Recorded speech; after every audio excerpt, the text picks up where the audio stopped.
Hi, welcome back to the channel. It's Ian from Peniglen Cabin Life.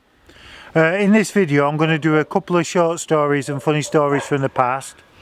One of them was, when I was younger I used to work for my brother as a baker, which some of you know.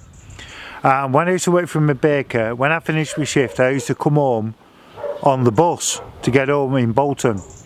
But my brother always had a car, so he never went on a bus.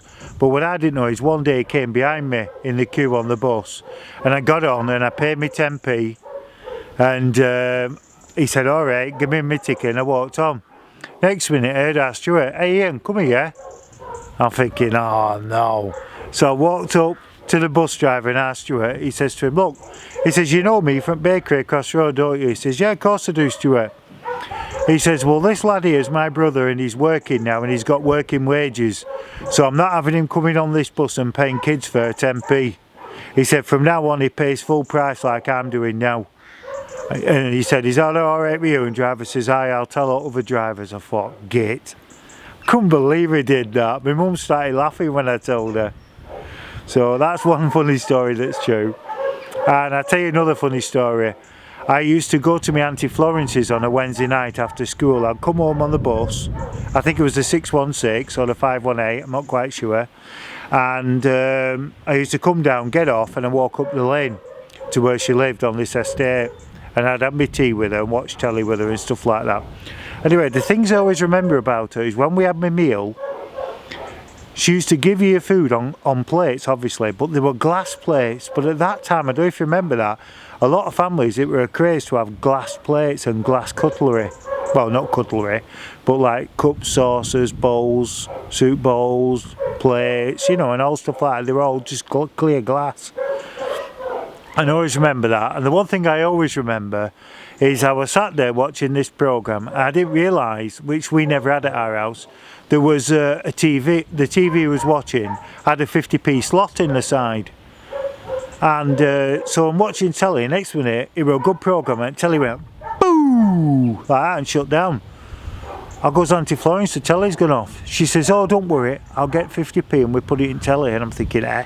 So she puts this 50p in and telly goes boo like that and fires up, because they were tube tellies back then, weren't they?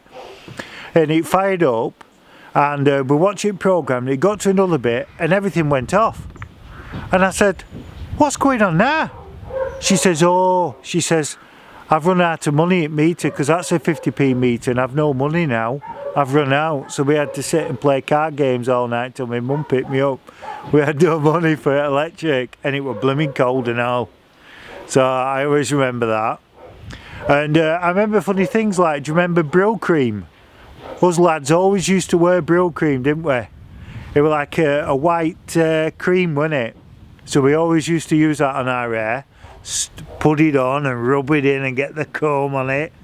And when we was at school, none of us could tie our tie in the first couple of years at school. So my mum always used to buy all the mums used to buy clip-on ties. Don't know if you remember that.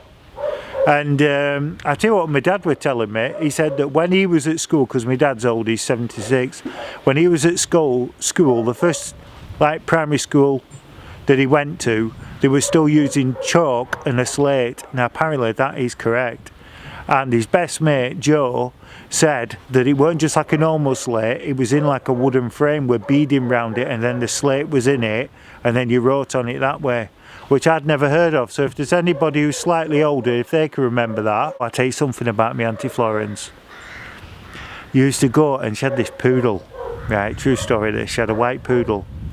Well, the daughter used to have fun, which now that you won't be able to get away with, but she used to have fun and put permanent colour hair, a dye, into the dog's coat, and he used to have all different colours. There'd be like pink bits, there'll be blue bits, yellow bits, and it looked right for a mess. But because she used permanent colour and not semi-permanent, it never washed out, did it?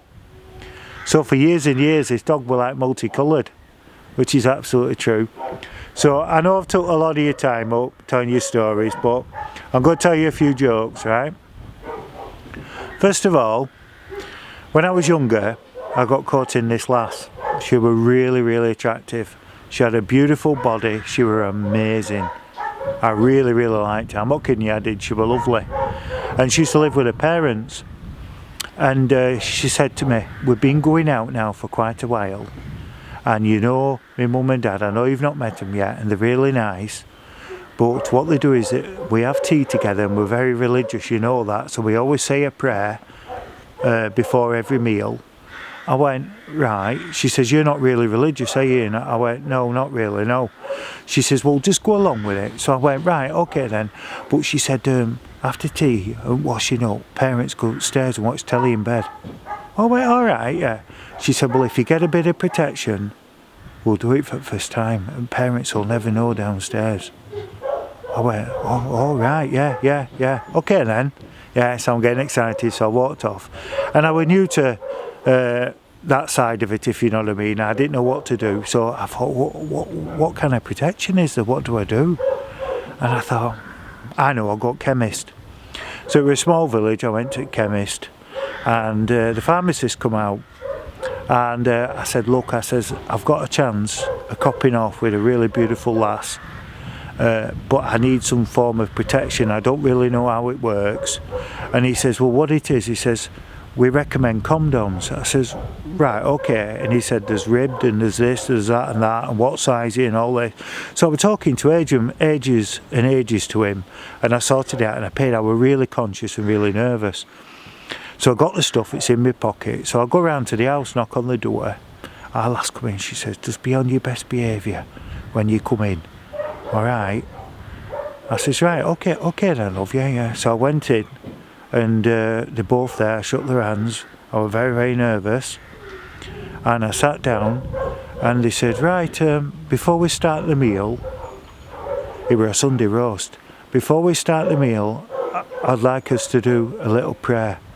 And I said, well, could I say the prayer first? And he said, yes, certainly. So I put my hands together, I said, Almighty Father. Anyway, I did this prayer. It must have lasted 30 minutes. I carried on and on and on. And eventually, I'll ask him me a boot, like that, under the table. So I went, Amen. And they all went, right, Amen, yeah. And he said, I don't think there's any other prayers that need to be said. So I went, right, okay. So we ate the meal, we did the washing up, and the mum and dad said, right, well, we're going upstairs now. We're going watching telly. So are you two watching TV downstairs? We went, yeah. So they went up, and our lass said to me, listen, you said you weren't religious. You did a prayer for over 30 minutes. You can't not be religious. I said, put it this way, you didn't tell me your father was a pharmacist. How's about that one? That's a good one, isn't it? Right, listen, I had a bad childhood, I must admit, because my father tragically died 3 years before I was born. Dinky-doo! Right, that's enough of jokes for today. Right, I'm going to leave you in peace, and I'll catch up with you later. Stay safe, stay well, and I'll see you again next time down at the cabin.